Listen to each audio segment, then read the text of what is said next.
dalam usul fikih yang mainstream itu kan ada hukum wajib, haram, ya makruh, terus macam-macam lah. Termasuk ada mubah. Mubah itu boleh dilakukan, boleh ditinggalkan. Dalam ilmu usul fikih sebetulnya definisi mubah boleh dilakukan, boleh ditinggalkan itu salah. Karena begini, setiap Anda melakukan sesuatu yang mubah, pasti di saat itu meninggalkan sesuatu yang haram. Saya ulang lagi ya. Itsma min mubahin illa wa yatahaqqaqu bihi tarku haramimma. Semua teks di lubul usul seperti itu. Memang saya hafalkan karena ini cara saya jadi wali yang mudah murah. Itsma min mubahin illa wa yatahaqqaqu bihi tarku haramimma. Fayatahaqqaqu bisukun tarkul qatli wa bisukut tarkul qadzaf. Terus beliau membuat sekian contoh. Hukum mubah itu kata ulama yang lain kan boleh dilakukan, boleh ditinggal. Itu tidak benar. Mubah itu ya wajib. Karena setiap kita melakukan mubah, maka saat itu berarti kita meninggalkan barang haram. Coba orang tidur itu artinya apa? Tidak zina, tidak maling, tidak selingkuh, tidak mabuk. Sampean di pondok nikmati jagungan, rokokan, ngopi. Artinya nikmati rokok, nikmati kopi. Tidak menikmati tontonan di bar. Makanya kita berharap malaikat itu belajar usul fikih sehingga ketika kita rokok di pondok dilihat hada taroka melihat bar, wahada taroka melihat dangdutan, wahada. Jangan sampai malaikat bilang gini, dasar kere rakra delok. Itu repot kalau sampai bergerak gitu. Nah, kalau mubah itu artinya tarkul haram. Tarkul haram itu wajib apa sunat? Wajib kan? Berarti setiap orang melakukan mubah, hakikatnya melakukan wajib. Dan itu artinya dapat pahala. Salah sampean ngaji rahatam. Jadi ngelakoni mubah itu mengira tetap mubah. Maka berbahagialah orang yang ngajinya khatam. Makanya setahu saya kiai-kiai Mbah Mun ya sering guyon. Setahu saya Mbah Mun kalau ketemu Mbah Mun ya guyon terus. Guyonnya ini adalah waminal qutbi kata Imam Ghazali. Qutbu hadzal al-istilzat bil mubahat. Poros agama ini pada akhirnya adalah nikmati sesuatu yang dibolehkan Allah Subhanahu. Orang itu kalau fasik, mau makan siang aja kalau nggak ditemani perempuan cantik nggak bisa makan. Mau jalan-jalan kalau nggak ditemani perempuan cantik nggak bisa jalan-jalan. Kalau kiai-kiai itu enggak. Gujluk-gujlukan gue seneng ira karuan. Dulu terkenalnya Kiai Bisri, Kiai diundang katanya mau ada menteri. Ternyata menterinya ya beliau tidak masak antok di sini. Karena maknanya menteri itu pembantu presiden. Semua kita adalah bantu presiden terlaksananya kedamaian itu. Loh iya kan? Saya berkali-kali ngomong di mana-mana. Apa artinya menteri pertanian kalau kita tidak nanam padi? Mbok pinternya kayak apa tetap nggak ada ketahanan pangan. Sekarang menjadi ketahanan pangan itu rumusnya menteri apa karena petani mau nanam padi? Itu hakikatnya membantu presiden dalam ketahanan pangan. Cuma petani lebih keren karena tidak butuh digaji. Kalau menteri ya keren tapi kurang keren karena masih dapat apa? Gaji. Akeh tunggalil anak mikir untuk gaji. Nah petani ndak mikir nggak dapat gaji. Oh, itu keren. Selalu rakyat lebih keren dibanding pejabatnya. Memang gitu aturannya begitu. Aturannya begitu. Kamu saja yang kurang syukur. Jadi rakyat tuh gremeng, enak jadi menteri. Ya sudah itu hak kamu. Tapi saya tidak berpikir seperti itu. Maka saya ulang lagi ya. Kenapa saya ngomong seperti ini? Supaya tadi saya sudah bilang, saya sudah enggak menang dalam suara, harus menang dalam logika. Karena ini audisi, ini audisi. Di kabar Mbah Mus nanti yang menang siapa tidak tahu. Tadi Pak Mu'ad, sekarang saya, kemarin Gus Zofur nggak tahu saya. Nanti masuk nominasi apa nggak tahu. Begini. Kalau artinya fi'lul mubah itu tarkul haram, saya ulang lagi. Kalau fi'lul mubah itu artinya tarkul, maka mubah ini spesial sespesialnya. Sehingga Allah kadang ngendikan sederhana sekali. Wa min ayatihi manamukum billaili wan nahar. Termasuk ayatnya Allah adalah kamu ditakdir tidur malam hari maupun siang hari. Kalau kamu enggak malam hari, subuh hari, pagi hari, siang hari. Kenapa dihitung wa min ayatihi? Sekarang kalau ada pakar medis, pakar kesehatan bilang, ini kalau kurang istirahat mati, kalau kurang istirahat jantungan. Berarti tidur adalah menghilangkan penyakit jantung. Obat paling mandi dengan orang rutin tidurnya, itu masih mandi orang rutin tidur. Kamu beli obat harganya 1 miliar, tapi gak pernah tidur 3 hari, tetap takobal Allah minna minkum takobal ya karim. Maka yang penting itu obatnya apa tidurnya? Tidurnya yang dibantu obat. Tapi kalau obat tok gak dibantu tidur, masih sakit. Berarti penting mana tidur sama obat? Karena penting tidur wamin ayatihi. Orang kayak sampean sering delok YouTube, delok gambar macam-macam. Barokah mana dengan tidur? Wong nak melek mripate delok macam-macam. Barokah tidur. Jadi tidur adalah perlawanan terhadap keinginan melakukan haraman. Ya, saya ulang lagi, tidur itu adalah perlawanan terhadap keinginan melakukan keharaman. Jadi kalau mau tidur nyati gini, ya Allah, siap tidak berangan-angan tentang maksiat, terus tidur. Itu wa min ayatihi. Jangan kok gak di duit terus ngombe sing akeh ben iso ngantuk. Wah ini tidur yang untuk melawan kemiskinan. Supaya lupa utangnya tidur, lupa kasusnya, itu udah akan jadi wali yang seperti itu. Kalau jadi wali tak gugat itu. Nah, sehingga karena mubah itu tarkul haram, Allah itu sering menghitung ibadah yang super itu halal mubah. Misalnya Allah ngendikan kulu washrobu, kamu harus makan. Sekarang gini, jaga kesehatan itu wajib enggak? Wajib. Kalau saya tidak sehat tidak bisa ngaji di sini. Apalagi Mbah Mus kalau nggak sehat ditunggu orang se-Indonesia fatwa. Dan di antara cara sehat kamu harus makan. Kalau nggak makan sakit. Lalu makan dengan posisi menyehatkan orang yang bisa fatwa, bisa mulang, bisa macam-macam.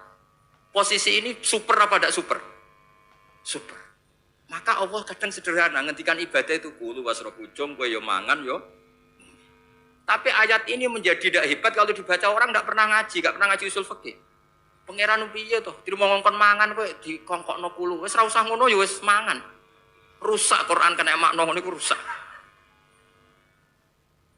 Kamu tahu superiornya ayat kulu wasrobu kalau belajar fa inna fi'lal mubah berarti tarkul haram karena saat melakukan mubah artinya tarkul haram. Dan tarkul haram itu penting. Sekarang gini, merusak diri sendiri haram apa enggak?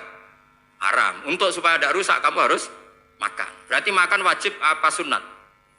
Wajib. Lho sing haram itu kalau tulung piring dintekno.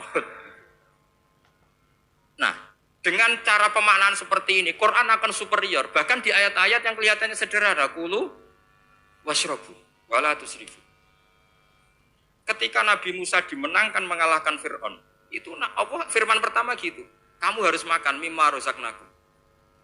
Cuma syaratnya wala tatghaw fihi fayakhilla alaikum ghadab. Kalau kamu berlebihan nanti dapat ghadab saya. Nah, khawatir saya kalau ilmu ini sudah hilang, terus ayat-ayat yang biasa tentang kemanusiaan dikira biasa. Padahal ayat ini super, misalnya nikah. Nikah itu oleh Allah, perempuan yang kita nikahin, itu oleh Allah disebut surga.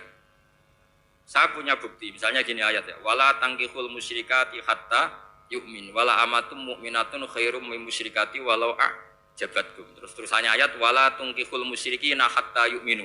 Wala abdu mu'minun khairum min musyriki walau a'jabakum. Terusannya ayat ulaika yad'una ilan nar. Para musyrikah yang ingin kamu nikahi karena mereka non muslim atau kafirah atau musyrikah itu hanya mengajak kamu masuk neraka. Maksudnya ngajak itu kan bisa saja kamu tertarik perempuan tadi sampai kompromi merubah akidah kah? Terusannya ayat wa yad'u ilal jannah. Harusnya dengan perbandingan kamu jangan menikahi musyrikah. Logika perbandingannya kan wawaw yad'u ila nikahil mu'minah. Saya ulang lagi, harusnya muqabalahnya kan wawaw yad'u ila nikahil mu'minah. Allah mengajak kamu supaya menikahi mu'minah. Tapi kata mu'minah sama Allah diganti wawaw yad'u ilal jannah. Allah mengajak kamu masuk surga. Ila nikahil mu'minah. Artinya gini, setiap kamu hubungan intim sama istri kamu, itu adalah menjadi kamu tidak zina.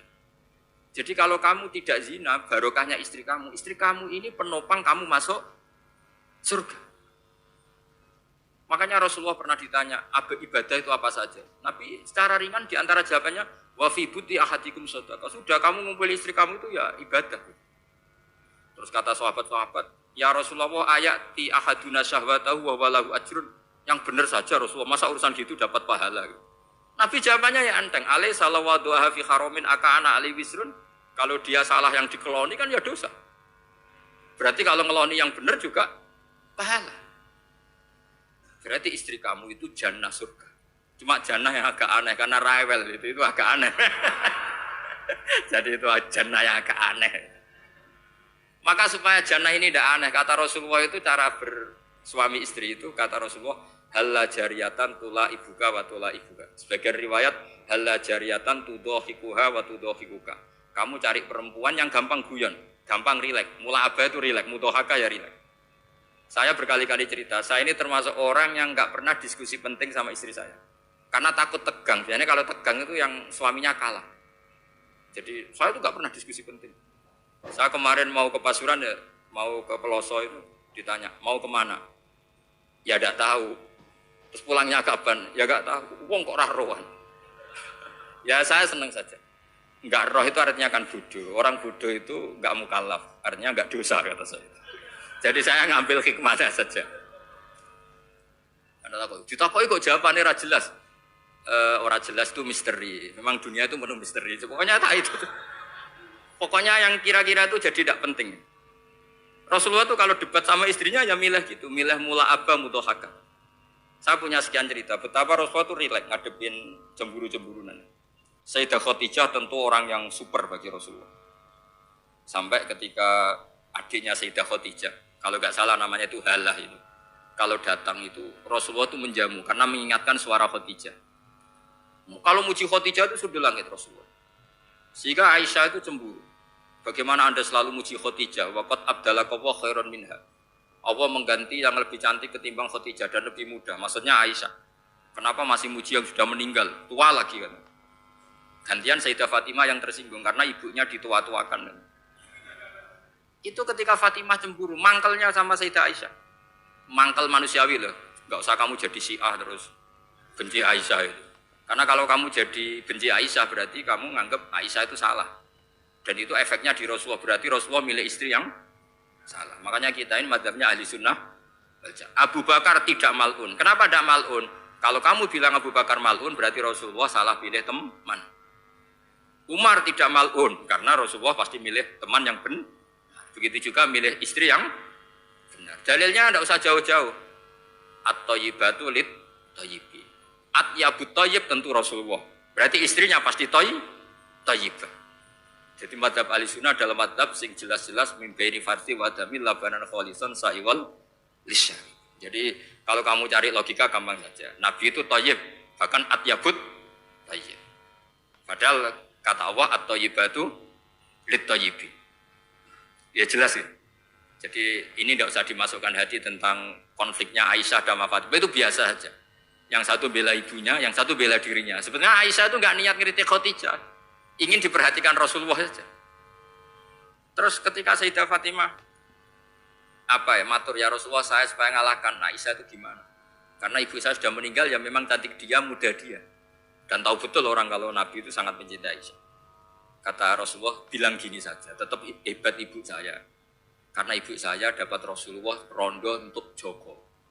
Kowe ayu kaya apa iku untuk duduk.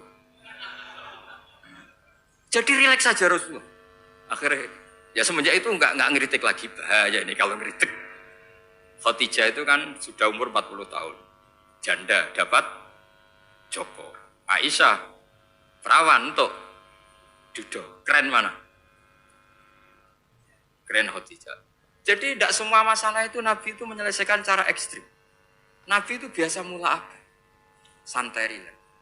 Nah, kalau para mbak-mbak ini ingin jadi surga yang enggak aneh, syaratnya jangan rewel karena di surga itu enggak boleh ada orang rewel. Tapi kalau enggak rewel sementara suami kamu udah bener, ini namanya goblok. Maka kata Mbak Mun kalau ngijazahi santri-santrinya, "Cung bojom kudu rewel, enggak ngono fakir," kata Mbak Mun. Tapi santri yang di belakang gremeng, "Iya, Mbah, nak fakir, nak jantungan mati." Makanya sering itu. Jadi di antara ulumil Quran itu ada istilah maudhi'ul mudmar mengganti maudhi'ud dhamir atau maudhi'ul lafzi menggantikan lafdan akhar. Itu memang agak jadi medel ilmu tafsir. Tapi bagi pelakunya itu menjadi gampang. Ya tadi, ketika Allah melarang nikah hal musyrikah, saya ulang lagi. Ketika Allah melarang nikah hal musyrikah, normalnya perbandingannya kan wallahu yad'u ila nikahil mu'minah. Tapi sama Allah diganti. Wallahu yad'u ilal jannah. Itu menunjukkan bahwa nikahul mukminah adalah al jannah. Karena kamu hubungan intim ya ibadah. Diwamuk kowe sabar ya ibadah. Nafakoi ya ibadah. Neng-nengan kejahatan senjata juga ibadah. Seru Kang, neng-nengan itu seru. Karena memang di antara sistem tubuh kita itu butuh masa-masa jeda. Mari cerdas. Karena tubuh kita ini tidak hanya butuh seneng, tapi juga butuh susah. Susah itu melahirkan kearifan. Jajal bojomu tahu minggat, mesti kearifan kamu meningkat. Jadi minggat itu ya penting. Nikmati saja. Loh, ini saya nggak ngajari keburukan. Memang seperti itu. Nah, saya berharap ilmu usul fikih ini tidak boleh hilang. Karena dengan ilmu usul fikih kita tahu mubah adalah tarkul haram dan tarkul haram adalah wajib. Maka Allah sering sekali membicarakan sesuatu yang mubah itu superior. Kayak tadi wa min ayatihi manamukum billaili wan nahar. Termasuk ayatnya Allah adalah kamu itu tidur. Cara berpikir tadi, kalau saya tidak tidur sakit, kalau sakit habis biaya banyak. Sementara tidur hanya butuh seperti ini. Betapa baiknya Allah dengan tidur bisa menjaga kesehatan yang kalau tidak dijaga berbiaya tinggi. Berarti hadan naumul ibadah. Terus ulama bilang tidur itu ibadah kalau niatnya litaqawi alal ibadah. Tapi nak wae blojo turu lah itu sing masalah. Tapi tentu ilmu itu ada pembanding. Sekarang ketika kamu tidur itu tarkul wajib apa tarkul haram? Lah itu masalahnya. Seringnya kamu itu tarkul wajib. Wae mulang turu. Wae ngantor wong kerja turu. Lah itu tarkul haram atau tarkul wajib? Tarkul wajib. Kalau tarkul wajib berarti status tidur kamu haram. Sudah pinter ini, sudah maju ini, sudah maju. Jadi saya belajar usul fikih lagi-lagi karena untuk menjadi mufassir itu harus menguasai balaghah.